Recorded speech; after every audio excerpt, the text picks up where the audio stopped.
Jina naitwa Victor Leonard Kesi. Mimi ni mfanyabiashara katika jiji la Arusha, lakini pia jiji la Dodoma.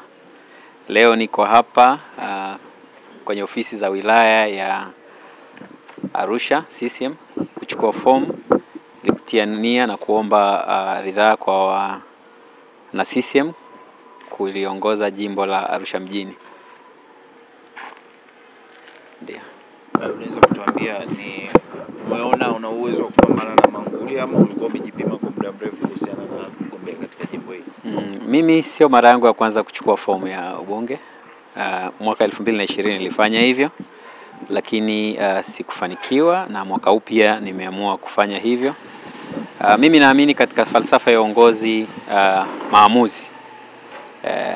Kwenye uongozi kunahitaji nguvu ya maamuzi, lakini kunahitaji commitment. Sasa vitu vyote hivyo kwangu viko. Nimeyafanya mambo mengi mbali kuanzia chini, lakini nimeyafanya na yakatokea. Kwa hiyo ninaitaka Arusha iniamini, inipe nafasi, alafu niwaonyeshe nini nguvu ya maamuzi. Unakuja na sera zipi katika Arusha hii ambayo unaitaka wewe kwa sasa?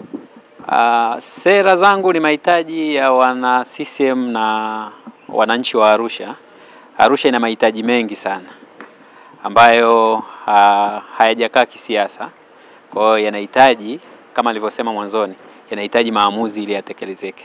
Kwa hiyo mimi ninachotegemea, mnachotaka kutegemea kutoka kwangu ni maamuzi yenye busara. Kiongozi bora tunamdefine kwa matokeo ya maamuzi yanayofanya. Kwa hiyo mimi najiamini kwenye maamuzi ambayo nayafanya katika mambo mengi, lakini pia kama wananchi wakinipa fursa, nitatoa maamuzi ambayo yatawanufaisha leo na baadaye. Hao wote ni watu wa kawaida tu. Aliyeko nyuma yangu ni mkubwa kuliko wao.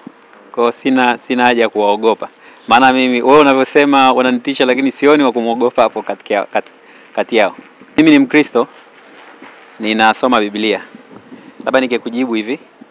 Unaifahamu story ya Goliati na Daudi? Yes.